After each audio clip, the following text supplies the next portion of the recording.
Studios in Brea, California, here is the Doyledin podcast.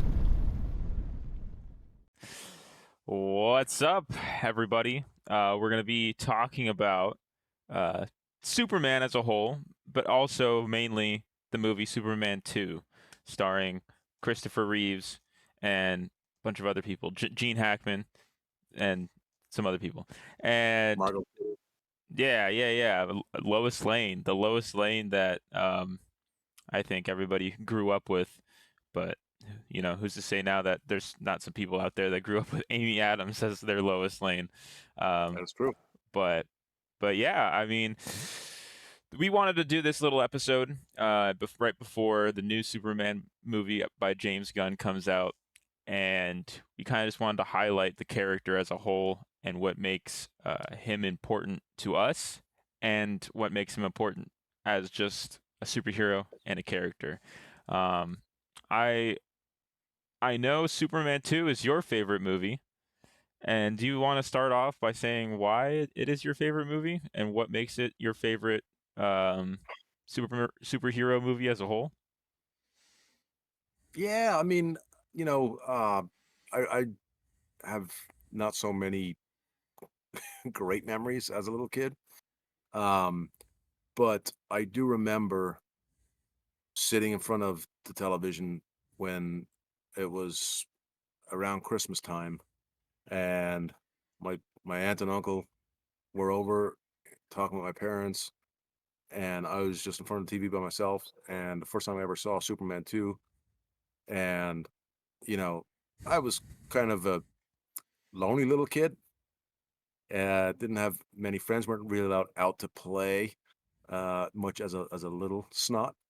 Um, so didn't have much going on. But when I saw this for the first time, I remember seeing it and being just like, holy moly, this is somebody I can look up to. This is somebody that, Superman is just the greatest thing ever. And I was drawn into that.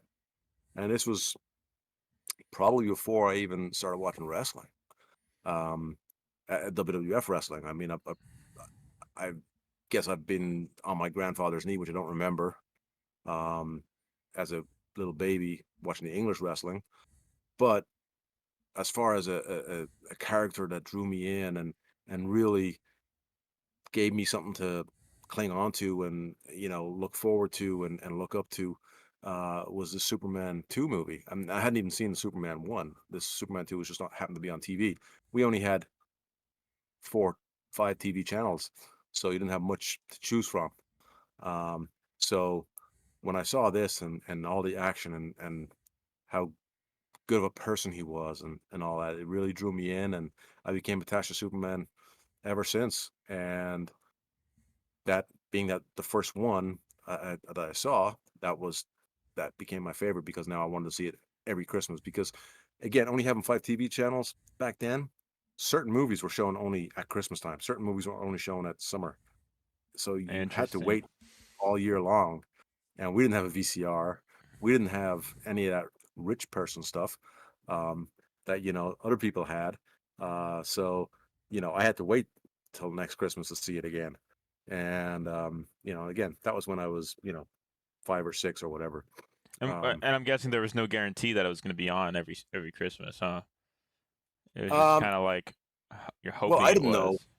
I didn't know, but then I came to realize that they had certain movies that they would show at the time of year, and that was one of them. But yeah, so that's how I really became attached to Superman and how Superman 2 became my favorite movie. Um, that's the That's awesome. original theatrical release, Yeah, not the not the Donner cut. not the Doyles cut, which I didn't even know about until you know mid 2000s. Yeah, because I think that's when it was released. Yeah, Was mid 2006. 2000s.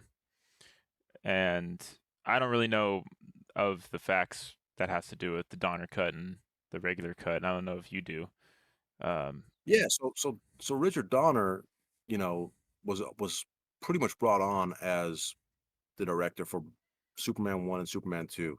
It was pretty much at that time going to be 2 movies. There was going to be the Superman and the sequel, and that's what Donner was signed on for.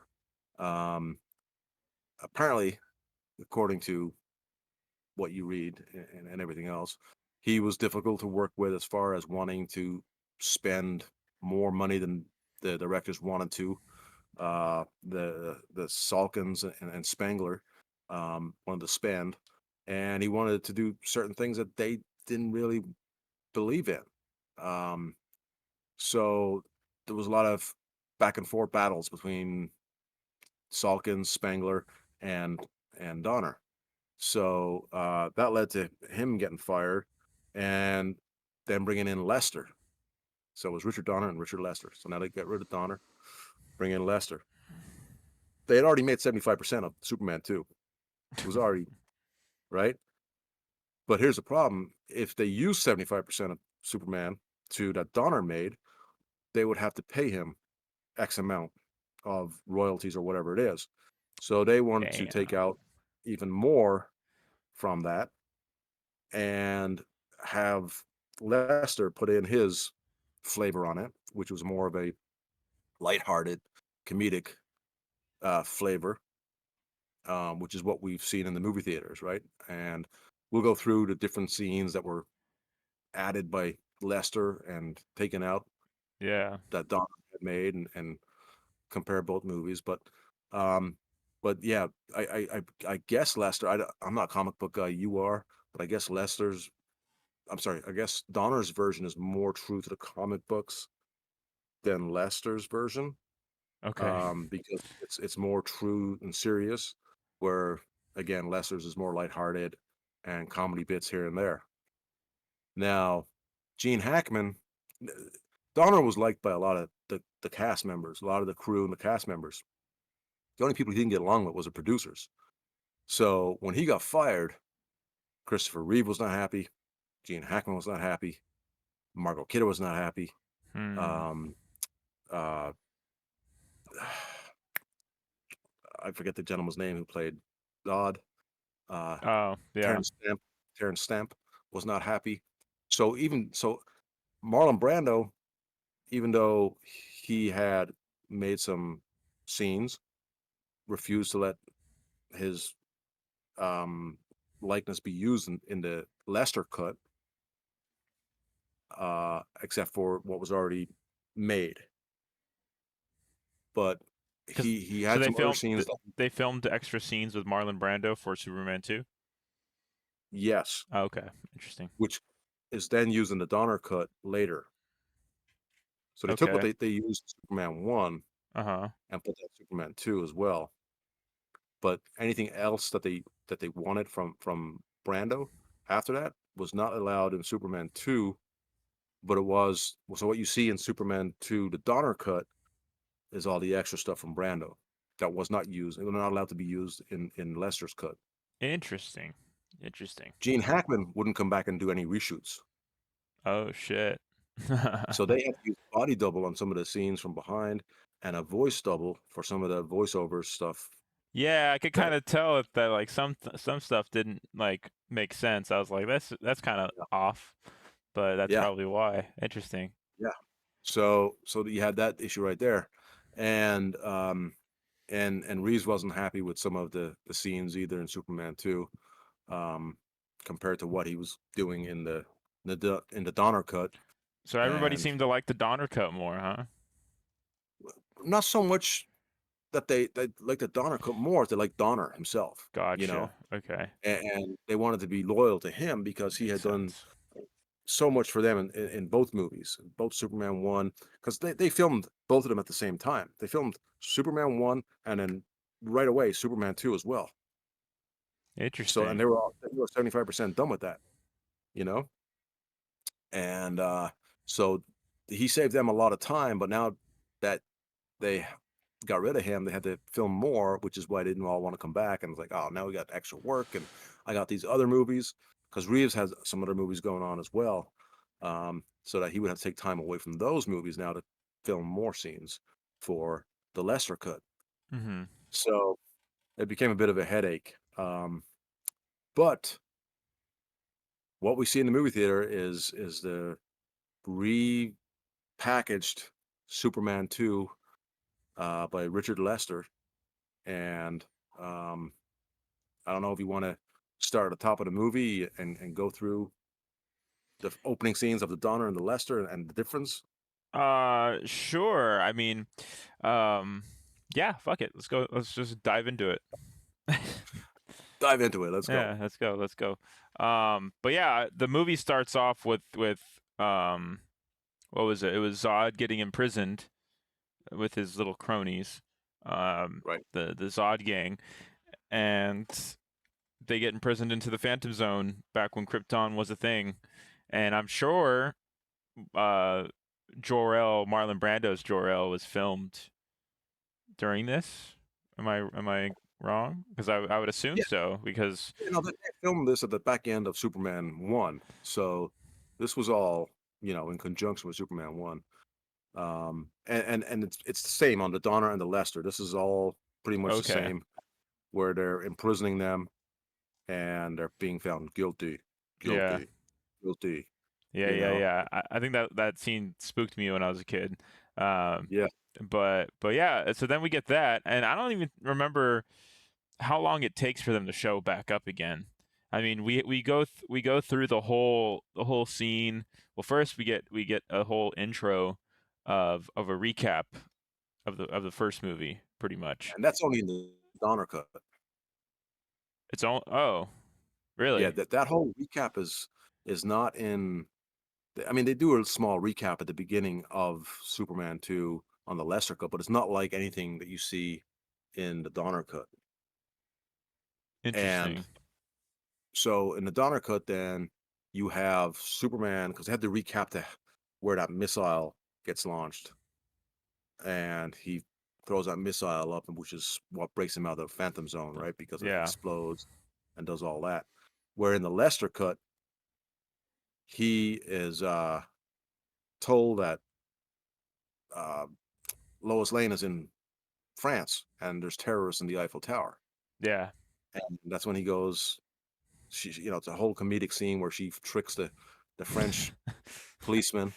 Yeah. As he's looking at the dictionary of English to French, and she gets into the Eiffel Tower, and the guys have the bombs and all that, and they're going to blow it up, and the elevator's slamming down, and Superman, she's on the bottom of it because she was crawling up there. She's on the bottom, and here comes Superman up the middle of the Eiffel Tower, catches the lift, gets her out of it, Saves sends Lois the lift with the bomb. Yep. And that's how in the Lesser cut that we all know in the theater, they get out of the Phantom Zone because that exploded. So either way, he is the guy, regardless, who got them out of the Phantom Zone.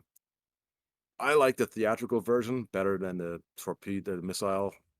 I think it's more creative. I think it's adds elements to both Lois and Superman, and what he's going to do to go and save her. Clark Kent going all the way to, turns into Superman, goes all the way to France to save her because he knows that she's in trouble.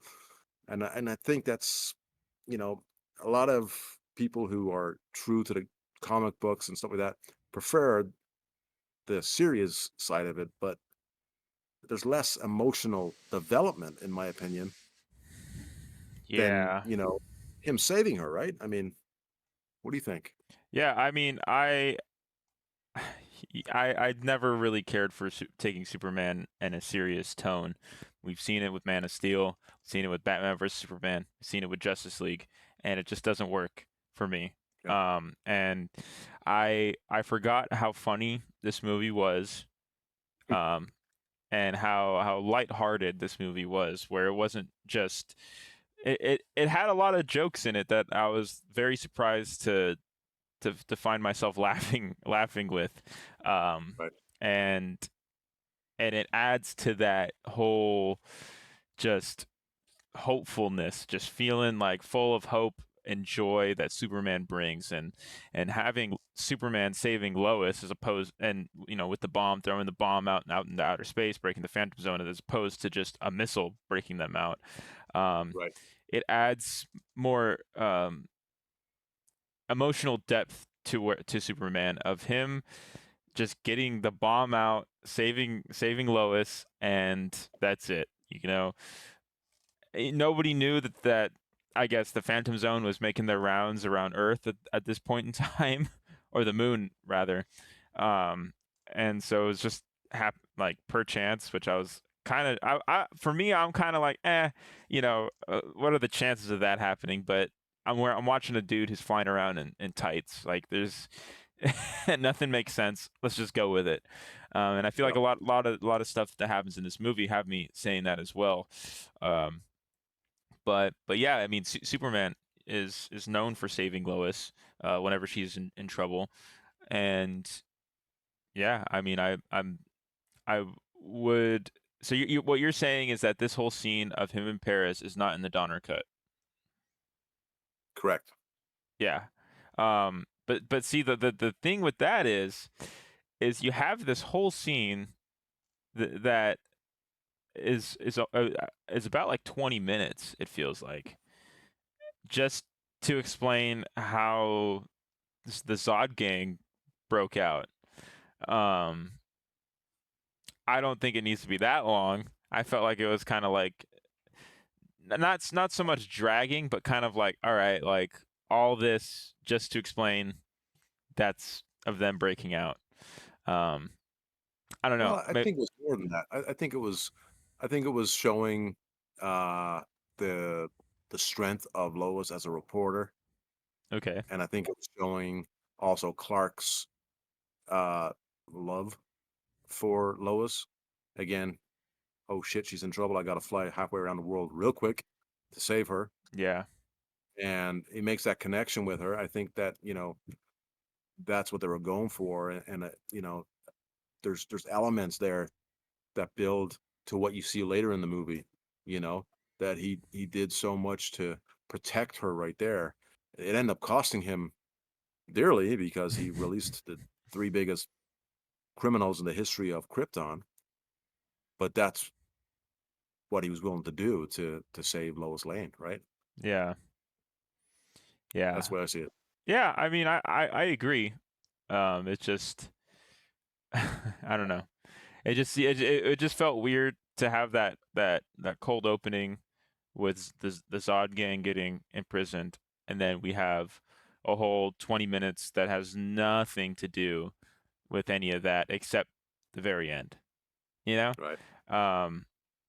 Maybe if we would have seen some scenes of the Zod gang, flying around before Superman goes and saves them, and that's when you are like, okay, what's gonna happen? Like, are they gonna crash land and something like that? But no, it's Superman that takes the bomb, and that's why they're flying. That's why they keep showing scenes of them flying around where they're flying around, because the bomb is gonna break them out. Something like that. I don't know. But nevertheless, I still enjoyed it. I thought it was still a good scene to have Superman just saving these random thugs. We don't really get any backstory of why they're doing what they're doing other than they're terrorists. But yeah, it felt like something like a Saturday morning cartoon plot thread of just Superman trying to save Lois and Paris, I guess. yeah. But and then to go back to the point of Lois Lane, being a reporter and showing how much risk she's willing to take to get that story. I feel like we don't get that at all at any other point during the movie. Well, As strong as it was in that scene. well, I mean, I do see one other time, but also, if you're put in that situation and you almost got killed and Superman had to save you, you kind of would like, oh, okay, I need to slow down here a little bit. I want to be getting killed here. Yeah. But But I feel like they didn't go into that, Like, sure, but have moments of like her maybe being like, dude, I almost died. Like, I'm not going out there anytime soon to do any stories. And then you have maybe a separate plot point where you have Clark trying to like boost her morale of like, hey, like you got to go back out there. You got to, the world needs Lois Lane, something like that. Well, when she gets back from France, then they're sent on this honeymoon Yeah. story together to kind of keep them on something simple and not risky, And what was that right? story Niagara Falls. that they were supposed to? It was about some honeymoon scam or something like that, I think, up in Niagara Falls. Okay. Um, so that they end up having a suite together. I thought this And was this is where, great. I thought, well, this is another yeah, difference between the Donner cut and the lesser cut. In the Donner cut, well, actually, let's go with the lesser cut because that's a theatrical version, right? The lesser cut, he trips over the pink teddy bear in the room and yeah, falls into the fire, and she realizes he's got no burns on him and his glasses have fallen off, and he's trying to put them back on, and then she's, hey, hold on a second, and he, fuck it, damn it, takes the glasses off, and boom, yeah. I'm he's out. Superman. Yes, I am. Damn. Yeah. Leave it alone. In the Donner cut, that doesn't happen. Oh. She pulls out a gun. I do remember that. And the first time I saw this, I was like, what am I watching here? Because I've watched the Lester cut my whole life. And, I know this is a different version. I get it. But for her to pull out a gun, this is like, holy shit. And she shoots him. And of course, he's Superman. So he's fine. But then, that's when she realizes in the Donner cut that he's Superman and the secret's out.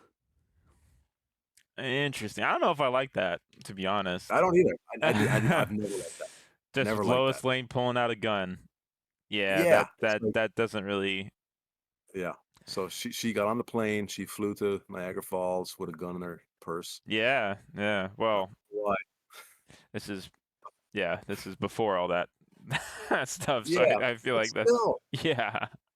why does Lois Lane have a gun? Where was that when she needed it in Paris? I don't know. Yeah. Yeah. Well, what was she gonna do? Shoot the elevator? I don't know. Like she wasn't with the dude, so. Yeah. But anyways. Yeah. But yeah, Lois Lane with a gun is kind of weird. I mean, I know that they have different iterations of Lois Lane in comic books where she's like either like a secret agent or something like that, and whatever. But Yeah. I've always liked Lois Lane just being, I don't know, I guess that damsel in distress. I mean, I don't really find any issue with a character just being a damsel in distress. Especially when you have Superman. Lois means the world to Superman.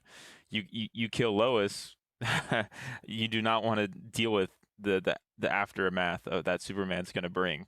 And they've shown it in different comic book storylines of what would a Superman look like if he didn't have a Lois, which it just leads to an evil Superman, which I'm very tired of seeing Superman be evil and just turn into a bad guy. And because I feel like a lot of writers don't know what to do with Superman other than we just got to turn him bad, make him serious. Turn him heel. Everybody's got to turn heel. Yeah, exactly. Got to turn him heel, and that's what they did in kind of Batman versus Superman in a little bit, but whatever.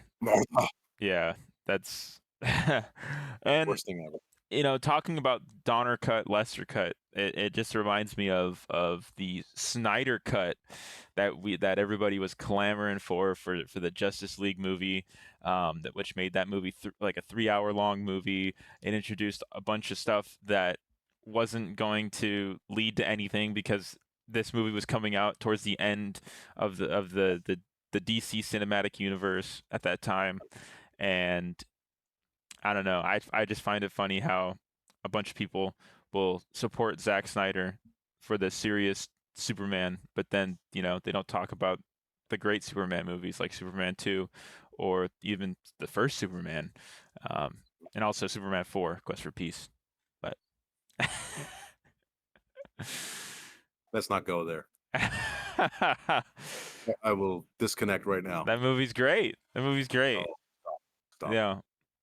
I can't even take you seriously. It's the first time But hey, we've seen Superman fight somebody on the moon. yeah. So anyway, also right before, before that whole scenario there with him falling over the bear, the pink bear in the hotel room and getting not burned, they had this in the theatrical um version where they're out for a bit of a walk, and the theatrical version and also the Donner version has the little boy falling into Niagara Falls, and Superman goes and saves the kid, Stupid kid. and he's supposed to be getting hot dogs. Clark Kent's supposed to be getting hot dogs and all that stuff, and she's questioning it and blah blah blah. So in the theatrical cut, they go for a walk along a river, and I don't think this is in the Donner cut, where she gets on the railing and she believes that he's Superman, and she jumps into the stream, into the fast moving stream, and he chases down as Clark Kent, and oh no, and then he uses his eyes to get the branch down from the tree. Whereas in the Donner cut, they're actually in the Daily Planet before they even go anywhere, and she jumps out the window Oh shit. off the Daily Planet, and he, speeding, speed of light Yeah. through the office, Faster downstairs. than a speeding bullet. Yeah. So before she's even halfway down, he's already down there, and he uses his laser vision or his laser eyes to open up the canopy onto the Daily Planet, and then slows her down with the wind from his mouth, and she bounces off the canopy and onto the fruit stand, or the stand on the street there, and is covered in fruit and all that stuff. And then he's back upstairs looking at the window saying, "Lois, what are you doing?" So that's the Donner cut version. The lesser cut version is where she jumps into the stream and she's drowning, and he just gets the branch, and she clings onto the branch and is able to get to safety. Again, I like the lesser version better. Yes. More The- tension, to be honest. It's like, dude, like you could turn to Superman at any moment right now and save her, and like, but you can't because she's on to you. So you kind of Right. have to, play it cool. But at the same time, I wish there would have been a scene where she would have been pissed off at him for when she realizes that he's Superman. It's like, dude, you almost made me die in that river.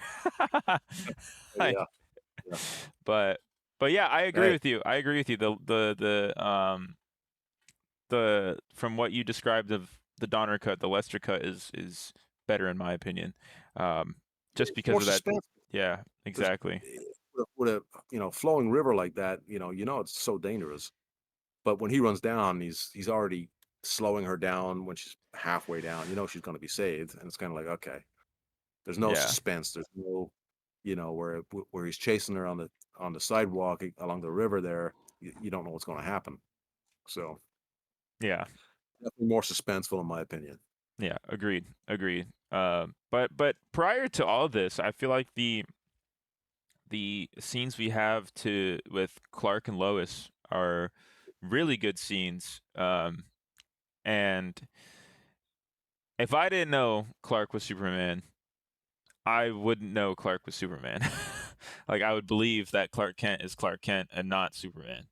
I think Christopher Reeve does such a good job as Clark Kent, and I feel like we've never gotten a better Clark Kent than Christopher Reeves.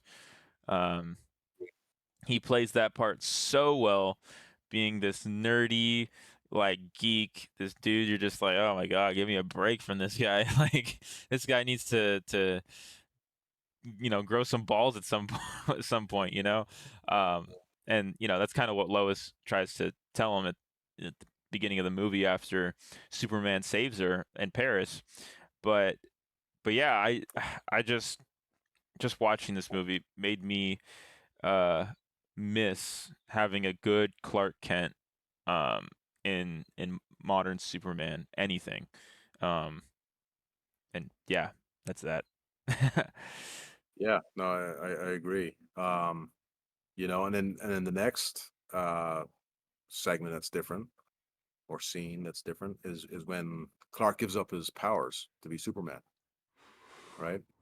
So in the theatrical version, they go up to his Fortress of Solitude and have a romantic dinner and all that. And then he puts in the crystal, steps into the booth, all his powers go, and that's that, right? Why did he do that? Well, if he wanted to, now that she knows that he's Superman and who he really is, you know, she knows that that Clark Kent's not really a nerd. That's just who he's portraying to be. So nobody will find out he's Superman. But she wants to now be with Clark Kent because she knows he's not the dumbass that he plays to be.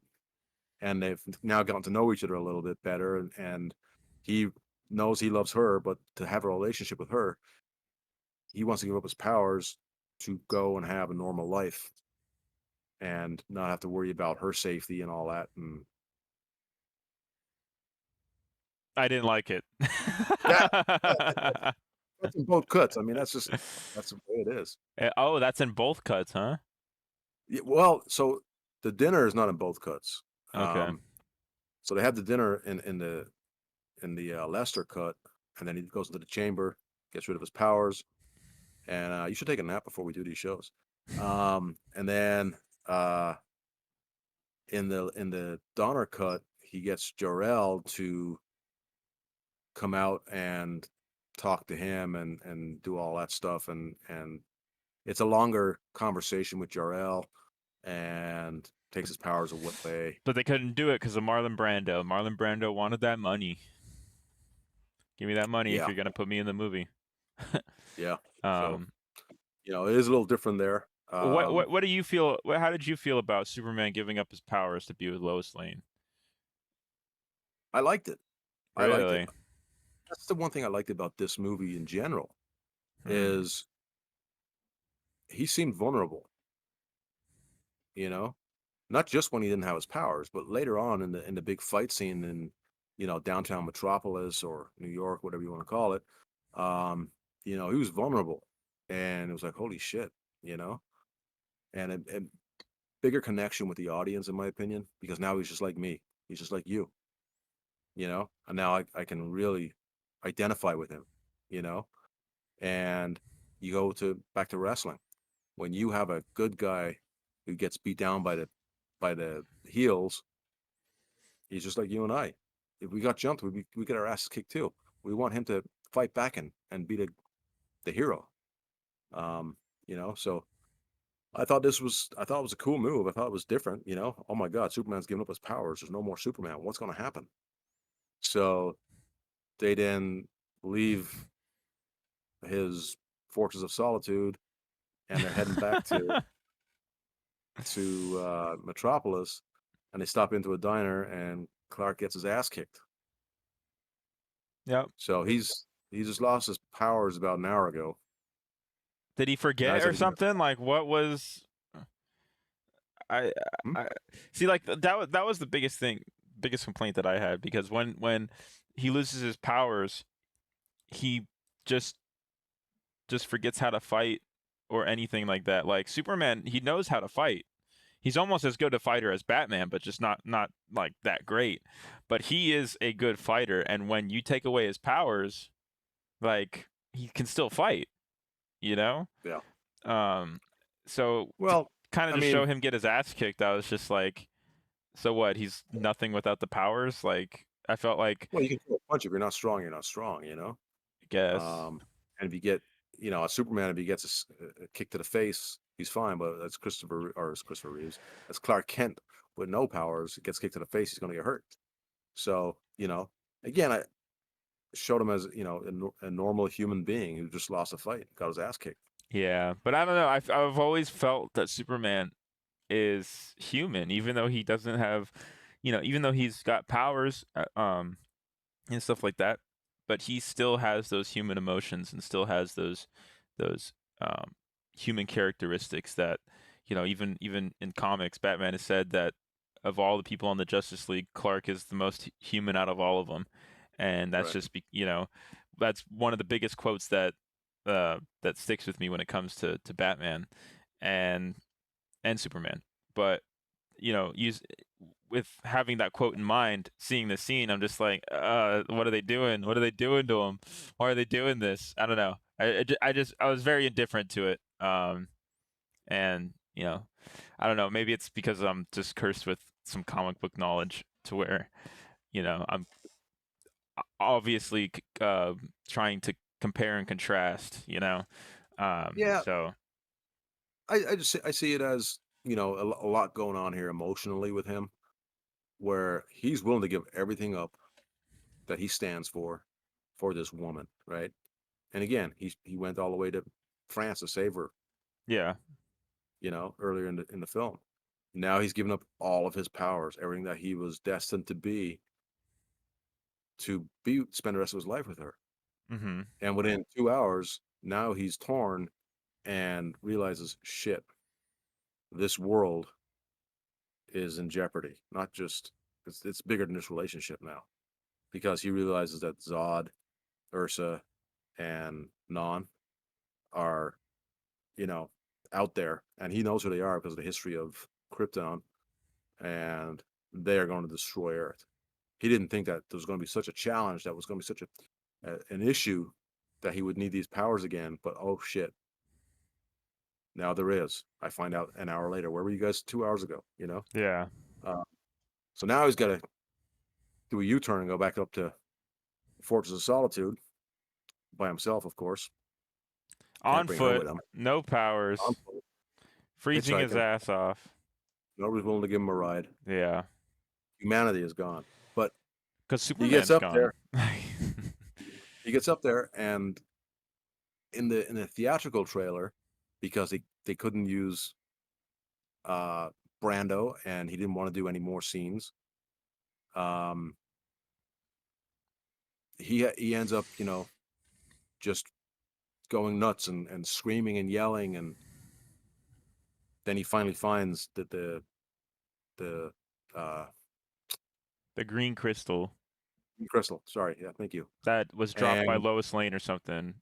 Or yeah, it was just she dropped it there earlier, and you know, and he gets that, and he's able to get his powers back. Now in the Donner cut, where they brought this out in 2006, and now they can use the Brando footage because there's not uh, the financial dispute with the directors back then, the producers back then.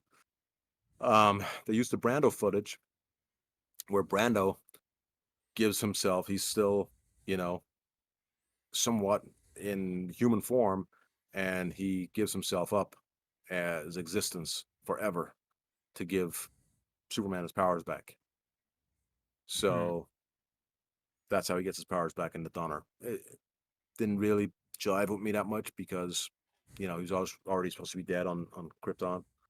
So that's how he got his powers back in the Donner cut, and Interesting. then This, he goes back to but in the lesser cut, it's just he just kind of reverses whatever he did. yeah, yeah, Yeah, which is like on that crystal. makes sense. Yeah, get a reverse Uno, boom. Yeah, I wonder if it works on just a regular person. Just throw somebody in there and then give them powers. Well, you'll see at the end. What do you mean? They You got did. I did watch the end. yeah. Well, we'll get to that. Wait, who did I miss something or? Oh, I don't know. We'll have to get there. Okay, But interesting. uh, yeah. So what else? Oh yeah. So yeah, I think the next. Uh, Let me see here. Yeah, the Donner cut, when they invaded like the White House and all that, and the Zod and Ursa and on it was very serious and very aggressive. Where in the Yeah, Donner cut there was a lot of joking around. Hackman had some jokes that were already recorded in a different time, so they were using the Lester cut. And what did you think about Gene Hackman as Lex Luthor? I loved him. I thought he was great. Okay. I thought you didn't See, like him.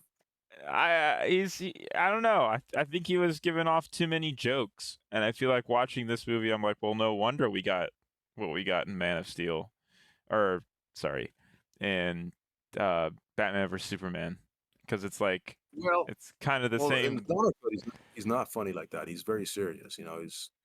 Okay, There's a lot more joking in the Lester Cut.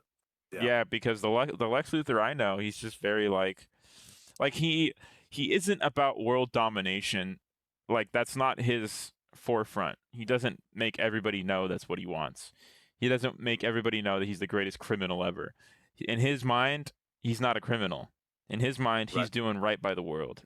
And so I don't know. That's kind of why I didn't like the Luther in here, was because he was just kind of like, I'm the greatest criminal ever known. That's why you gotta trust me, Zod. It's like, well, that how is that gonna help your case? you know, um, Yeah, but I don't know, because Lex Luthor, he's when it comes to brains, he's on the same like wavelength as Bruce Wayne, and same almost same intelligence, yeah. and so I don't know. I hope that this next Superman movie we get a very like intelligent Lex Luthor, and a Lex Luthor that is able to outwit Superman, as opposed to, oh, here's my new group of baddies that I got. They also have your powers. They're gonna try and kill you, and I'm gonna defeat you. Yeah. So yeah, Well, I think when you look at the differences between the Donner Cut and the Lester Cut definitely includes the younger audience more. okay, You know, and I think that's why I really connected with it, because there were bits that were pretty funny. Especially yeah, you look at the fight scene in Metropolis. The Lester Cut has more comedy, and not so much comedy, but lighthearted scenes, like like when they're the blowing them guy away. blowing him away, and the guy's going buying the phone booth, Yeah, he's on still the on the street. phone. He's still on the phone. I mean, that's hilarious, and that Yeah, takes some of the like harshness out of it for the younger kids, I think. And again, this is 1980, right? This is not 20, not 2006, not 2025, where things are a little less, raw like they are these days. I mean, yeah, things are just out there because of social media. And I think when you compare these movies, you got to understand there was no internet, there was no social media back then. You weren't as numb privy to a to. lot of stuff. Yeah, exactly. So a lot of this stuff was shocking, and I mean that hurt, like Lois shooting Superman. If that had been in the 1980, I think it would have been like a holy moly, that could make this rated R, Yeah, you know, where you know with the way they did it, it was PG-13, and interesting. I think that was honestly part of the back and forth between the producers and Donner, because he was going more of a not dark route, but more of a you know grown-up route, where they wanted to maybe apply this to all age groups. And in Donner's Metropolis battle scene, it's definitely more aggressive and more. It's shorter and it's more raw. Um, both battle scenes are good in my opinion. I just like the way Lester did it as far as adding to it with some of the lighthearted stuff. But the one Yeah. thing I loved about this battle, and this is probably one of my favorite battle You're scenes of probably any gonna movie. say the same thing that I'm thinking too, because I was just about to talk about how great the battle scene is. But go Well, ahead, take he it away. he gets thrown into a Marlboro truck, and it doesn't blow up because it wouldn't blow up. It rips open, which would happen. Yeah. You go to a movie like with Snyder, the whole building's probably gonna blow up and everything, and you know, there's unnecessary explosions and everything. Where in this Superman 2 movie, it's all logical. Like a car Yes. goes face first, hood first into a building, and it doesn't naturally explode. It just crashes. And it's all logical, and it sounded great and it looked great and it made sense. Yeah. In comparison to like what Snyder did, where everything just had to blow up and explode, and we had to get as much pyro involved in everything as possible, and it's just like holy shit, you know. So And I another said, thing too, that's not what I was gonna say, but that is a good point. But another thing I was thinking of about why this battle is so great is we have Clark visually getting frustrated with like the Zod gang tearing up the city. And yeah, there's so many scenes of him like visually getting frustrated because he doesn't want all this destruction.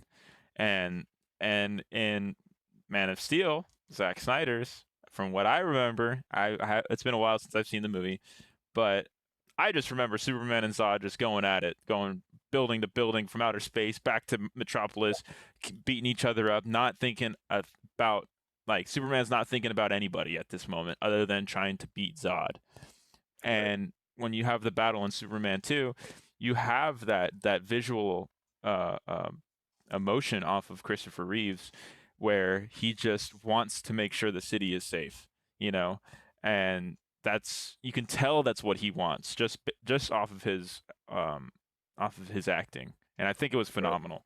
You know, you could say Yeah, it's cheesy all you want because it is. You know, especially viewing it, you know, in 2025.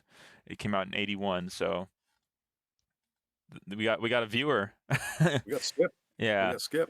Um, But totally agree, and yeah. you know, and I love the final scene of that where, well, for Superman in the battle scene where he takes off, but he knows what he's doing. He's getting out of there because he doesn't want to cause any more harm or destruction to the people of Metropolis. So he's not being a coward. He's not, you know, hightailing it out of there.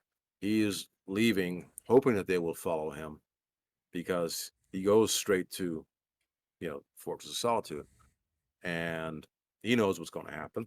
You know, so they go up to the Daily Planet and they take Luthor and Lois Lane, and they hightail it to the Fortress of Solitude. Take me to Superman. Take me to Superman.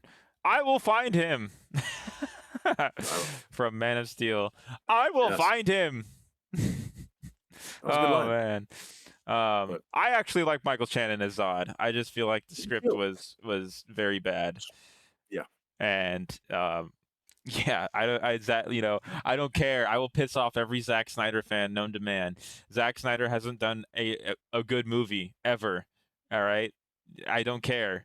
You could say what you will about 300, you could say what you will about Watchmen. I don't think he has made a good movie. Um and I gotta say, I didn't mind Man of Steel too much. I hated all the destruction because it's not Superman. That's what killed it for me. yeah, And all the unnecessary explosions and everything else. yes. And but before that, like the beginning of it and the emotional attachment and Kevin Costner, that scene with Kevin Costner was, oh Yes. my God. I mean, I almost started crying in the movie theater when I saw that because it was like, no, like, you know, Yeah. Oh, I already yeah, know. I already know James Gunn's gonna make us cry in that while we watch that movie. If you've seen oh boy. Guardians 3, you've seen Guardians 2, we're gonna cry during that whole movie. Um, I I might let me tell you something though. When we go to see, because we're going to go, for those who don't know, we're going to see Superman together with the family on Friday in Friday, IMAX. IMAX, Um, Dolby, I think. I don't know if it's the and same as IMAX, but if it's like out of this world, crazy good, I may shed a tear because I've yeah, been waiting for so long since 1982 when the first time I saw Superman 2. I've been waiting so long for a good Superman movie. yeah. So Still hasn't I seen mean, Quest for Peace, but anyways. I've seen it. I just don't want to see it again. I mean, uh, even Christopher Reeves regretted doing that movie. eh, He's on record saying that that's was okay. one of his biggest regrets. It's okay. I But hey, enjoyed the movie. let's go to the main event of Superman 2 at the Fortress of Solitude, Yes, yes. and the big difference between both. Yeah. So Uh, what I saw in the Lester cut because I was watching it on HBO Max, whatever they're calling it nowadays. And you had Superman being confronted by the Zod gang, and Superman, whispers over to Lex Luthor, because Lex Luthor's over by Superman. He's like, "Hey, we need to bring him into this machine because that it's gonna suck the Right. power out of all of them. It'll something on a molecular level or whatever, some science bullshit that Yeah. whatever." And that's when Lex Gives him COVID. Luthor's gives him COVID, straight from China. And Lex Luthor immediately just out Superman. It's just like, he wants to trap you guys. He's gonna put you in the pod to take your powers and all this stuff. And Superman knows how Lex's brain works, and so Superman, I think Superman or Clark Kent should have been an actor in Metropolis or something, because man, he can definitely act. He's phenomenal at acting. He's good at acting as Clark Kent, and he's good at acting as if like he got outwitted by Lex Luthor. And so he goes into the pod, and then boom, Lex Luthor turns it on with the little crystal. The whole room turns red except for where Clark is at. And if you know Superman has no powers when it comes to a red sun. And so at that point, I knew that's what he was doing, because it's been a while since I've seen this movie, and I didn't really remember too much of this movie. No. And I feel like after watching it, and hearing you talk about the Donner cut, I feel like I have more memory of the Donner cut than the Lester cut. So, but I don't remember this last scene. But then this is when we see the Zod gang trying to see, or they're going after Superman, and as he kneels, he crushes Zod's hand, and then Superman flies up or whatever and throws Superman symbol at one of the dudes, and completely immobilizes him. Wait, was that before, or is my timeline correct? So he does a whole thing where he's there's multiple Superman around, Yes, but yes. there's see-through ones, and he goes, I got him, but it's not really Superman. It's a hologram. And there's one where it's like a sculpture of Superman. They knock it down, and then there's one where it's actually Superman. He's like, I got you. And yeah, but then he throws the hologram at him, the Super S. That's so lame. I've never understood it. It's hilarious to me, but it's just like, where has that been the whole movie? Just throw it at, Well, if you're going down a dark alley, wouldn't you like to have a cellophane S to throw at somebody and protect yourself? You're right. It's better It's than safer not. than a gun. Yeah, it's better than not having a set of flame, or whatever you said. Cellophane. Cellophane S. It's not better than not having a cellophane S. Yeah. So Hey, it's better to have it than not have it. On different planets. I guess. Who am I to judge? Yeah. It That's a did Second something. Amendment It took right him to out. have. Yeah. But yeah, and so that was before they got their powers taken, right? So I kind of just No, that was when they had their powers taken. Gotcha. Because that's when he turns around. It's like, oh, that's a real Superman. Oh shit! Now I'm in trouble. Gotcha. Okay. Yeah. And so yeah, well, that's when he comes out of the booth. But and then Lois bitch slaps Ursa. Ursa, knocks her down, and in the Donner cut, you see Zod go up against the wall and slide all the way down to his death. Although you don't see him dying, but you understand that he does. Where in the Lester cut, he just falls down, and you don't know, is he dead or what? You just, oh, he's done. Yeah, But, I thought that was weird. I mean, this is around the time when it didn't really matter if these characters were dying or not, because it is what it is. But yeah, I don't know, Superman killing people. I mean, he didn't deliberately kill them. It was kind of their own design, as opposed to Man of Steel, where he's just straight up snaps Zod's neck. And but he's that doesn't make sense to me. But sending him to the depths of the Fortress of Solitude, Yeah, I think is, with no doesn't powers. really. Yeah, they're not. Yeah, exactly. No power, so they're just gone. Yeah. They're gone to the wasteland. But my biggest issue with the Donner cut is what comes up next, and that's how he makes Lois forget everything. Oh, you have a problem with that in the Donner cut? I also have a problem with that in the Lester cut. There's Okay. there's no merit to having her forget, in my So the Lesser opinion. cut, he gives her a kiss. He gives her a kiss, and like that just immediately makes her forget like almost Oh, makes everything. total, But like, makes total sense. so Superman in the comics, he has a multitude of powers. It's never been just heat vision, freeze breath, flight, strength. It's never been any of that. Like he's had powers where he could shoot little miniature versions of himself out of his finger. So like any, that it's not the fact that he just makes her forget that's the problem.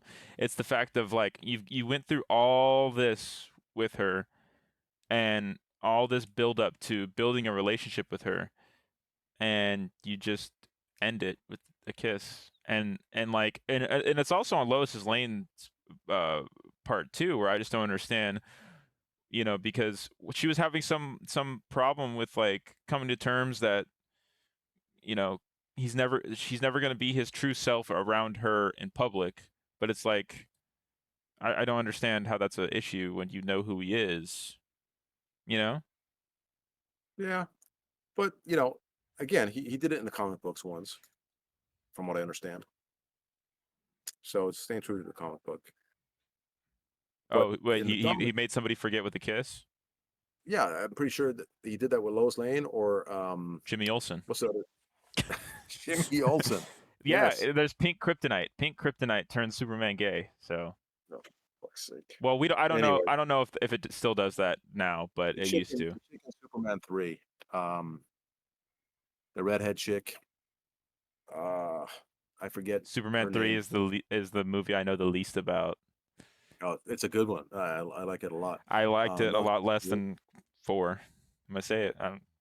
It's a hot take. I think 4 is not that bad. I don't think 4 is sticking hot needles. that bad. I like sticking hot needles into my eyeball better than watching Superman 3. Well, I don't know why you do that on your free time, but to each their own. Yes, better than watching Superman 4. Or Nicolas Cage. But so in the Donner cut, to make her forget, he reverses time. See, I remember that. And he goes back around the world, and you see everything reversing Yes, because to fight Metropolis. he didn't do that in number 1, huh? No, he did it in number 1. Oh, okay.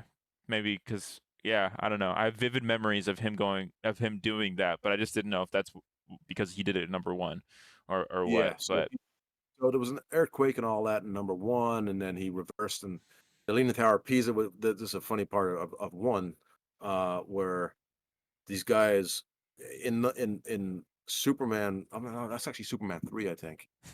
Yeah, Superman 3. When he's a bad guy, oh man, it's the Leaning Tower of Pisa, and the Italians who are making all the Leaning Tower of Pisas in our little shop there that's to sell them to the tourists. They smash them all. So then they make all these straight ones, and then when he becomes good guy again, he puts the Leaning Tower of Pisa back leaning, and they like, ah, son of a, and they smash it all. That's hilarious. yeah.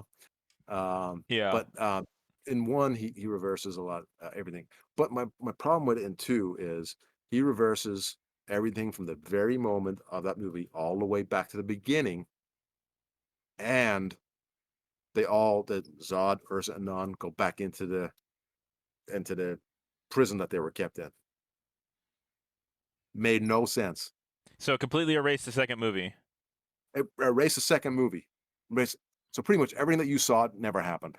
Wow, I'm glad I didn't watch the Donner cut because this video would have been a completely different video. Yeah. And I had watched the Donner cut maybe in 07 when it first it had just been out a few months maybe, and I didn't really pay much attention to it because I was like, oh, this is dumb. Well, after we recorded an episode last night.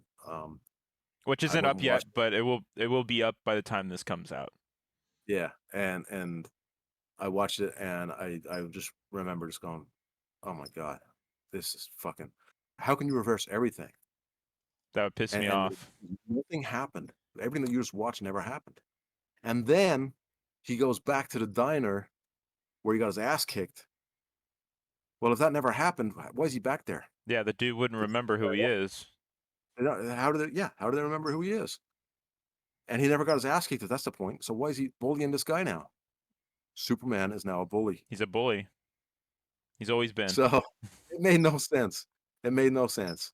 And honestly, I understand that the actors and all that wanted Donner on. I'm glad that he wasn't. I'm glad that we got this Lester version because to me it made more sense. It was more true to the comic books.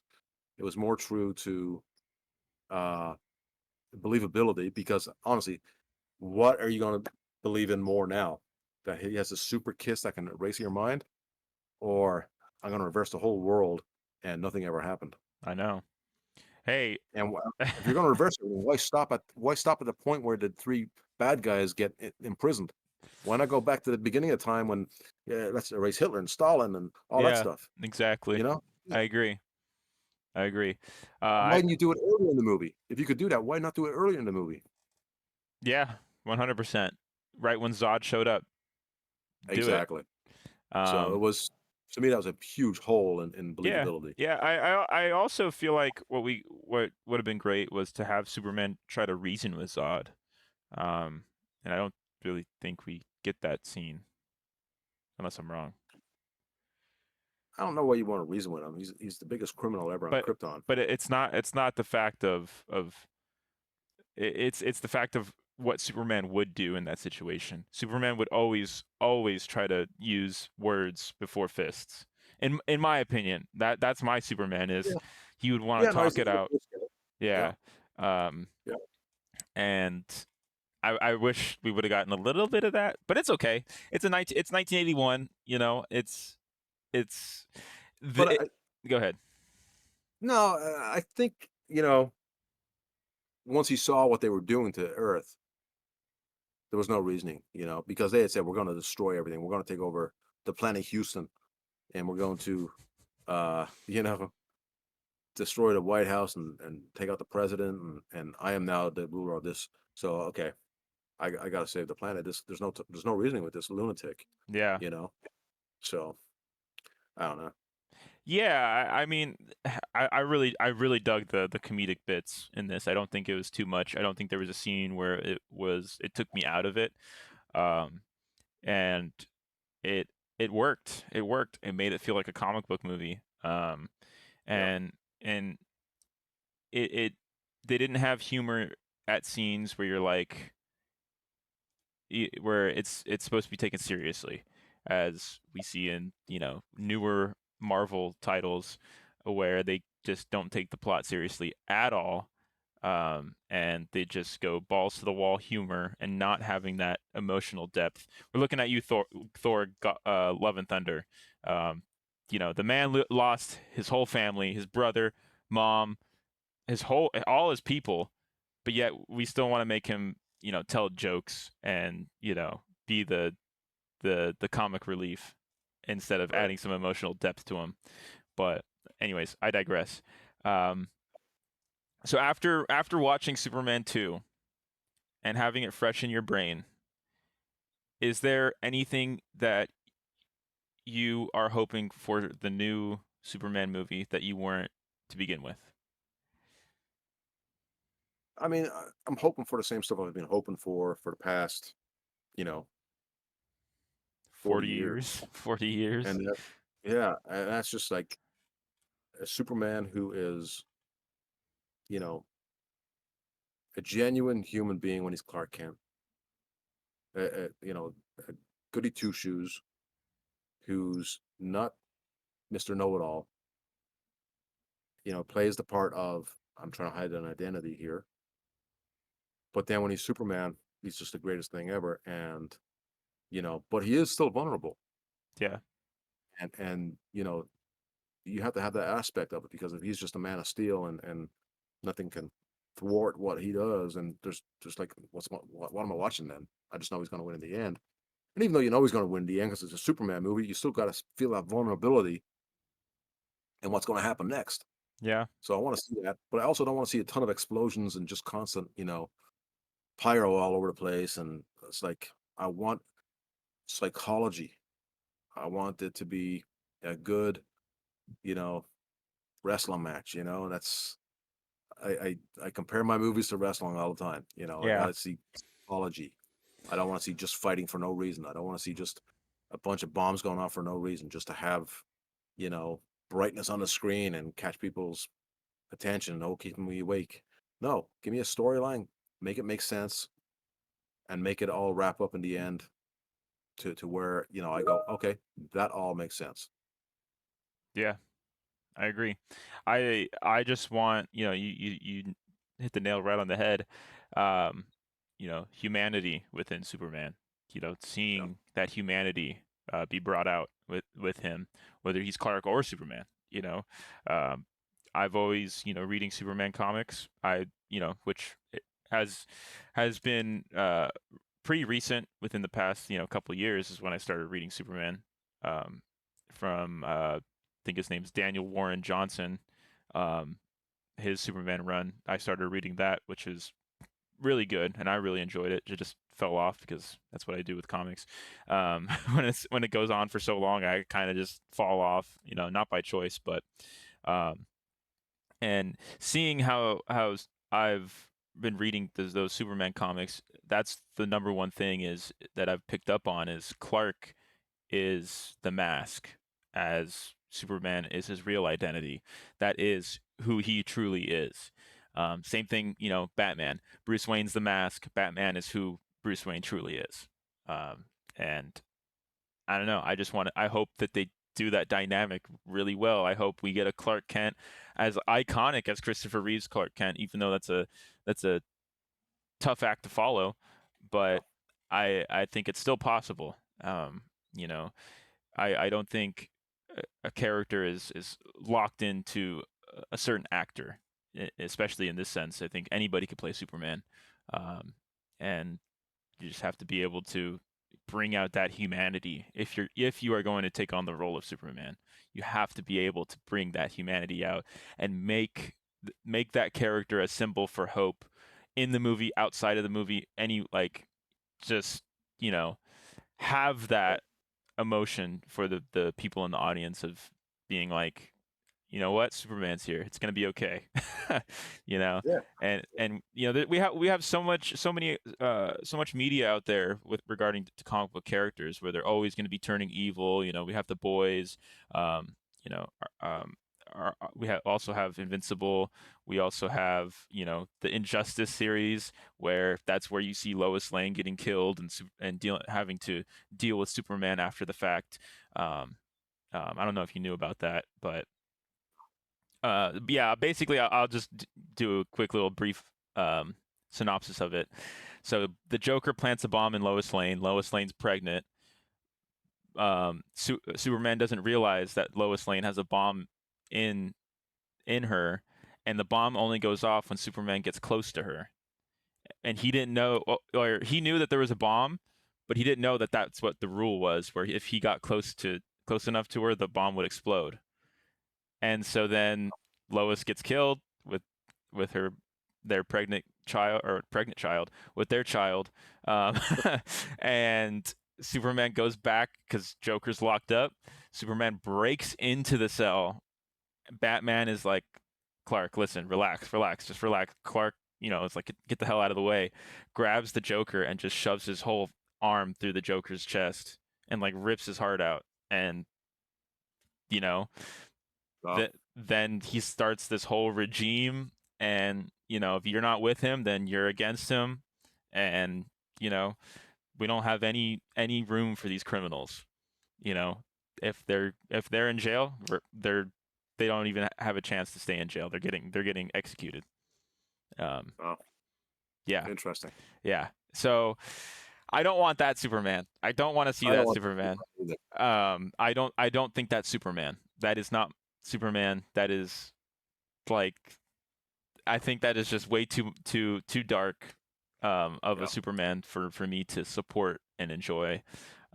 So Well, that's just like that to me is like AEW when it comes to wrestling.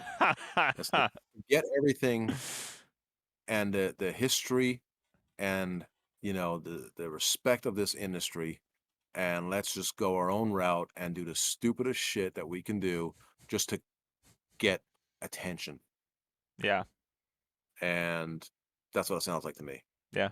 That's the whole And those are Boys. That's the yeah, Boys comic book series. The TV show is much better in my opinion, and I think it does a much better job of portraying Omni-Man.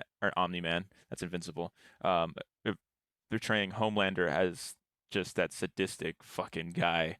I know you've seen a little bit of the Boys, but you haven't finished it or gotten caught up. They have one more season left.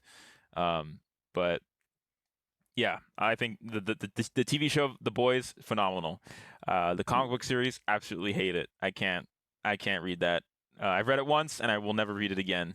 It is exactly what you said it was, just um, doing something weird for the sake of attention. And yeah, yeah, and so I hope we yeah. don't get any of that in this movie. I hope we just get a good Superman tale. And from what I'm hearing, I've not seen any reviews other than the fact of it is close to the Superman animated series, which I have not had too much knowledge with.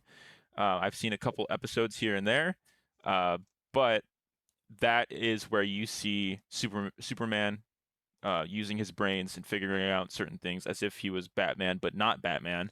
And you have Lex Luthor being that smart, intelligent Lex Luthor that I like, and I like my Lex Luthor to be like. So, So and I when you hope say it's like the animated series, is that like the recent animated series or the old animated series? the Which original animated series? Superman animated series. From what year is that? 'Cause Uh, because you'll what? I'll go back and watch it just to take a look. Let me look it up real quick. Yeah, but I Superman. want to read it. Yeah, Yes, the Superman the animated series 1996. It's on nice. HBO, so Okay. give it a watch. And Yep. I've heard that is the best Superman medium out there, better than the Christopher Reeves movies, better than anything I'll, that's not the comics is what I've heard. I'll So watch it tonight. so I'm probably gonna watch some as well, and then we can talk about it when we talk about the next Superman movie or the new one that's coming Absolutely. out, James Gunn's Superman. I want to leave emotionally drained. Yeah, I want to leave crying tears of Yeah, joy, tears of sadness. I don't care. Like if you can make me, absolutely. I've always believed if you can make me cry, then you had some emotional connection to me when I watched that movie. And so that immediately gives the movie like a plus for me because I don't All know, right. not a lot of movies make me cry. So, but Good. Watch the champ. The Champ. Well, you should watch Yeah. Coco. Coco made me cry. Okay. Coco kicked me in the I'll go nuts. through that. But but yeah. So yeah, All right. Superman 2. My general thoughts. It was a good movie. Some things here and there that I feel are a little outdated. Um, but that's just time doing its thing. So Yeah. not gonna fault the movie on that. But I'm glad I watched the Lester cut. It sounds like, Yep. because I feel like if I saw that Donner cut and right at the end I would have been ranting about this movie this whole video. Right. but Yeah. but yeah, and I just think it's getting me in that Superman mood. It's getting me in that mood of even more excitement towards James Gunn's Superman, and I can't wait. Absolutely. But Yeah, I'm gonna go watch the animation series now. yeah, go watch it. And I will too. So, and we'll text each other about it. But anyways, this has been the Doyledin podcast. Um, Superman have edition. have a good day. Have a good night. Whatever time zone you may be in, don't forget to stay Doyled in. Take care, my friends.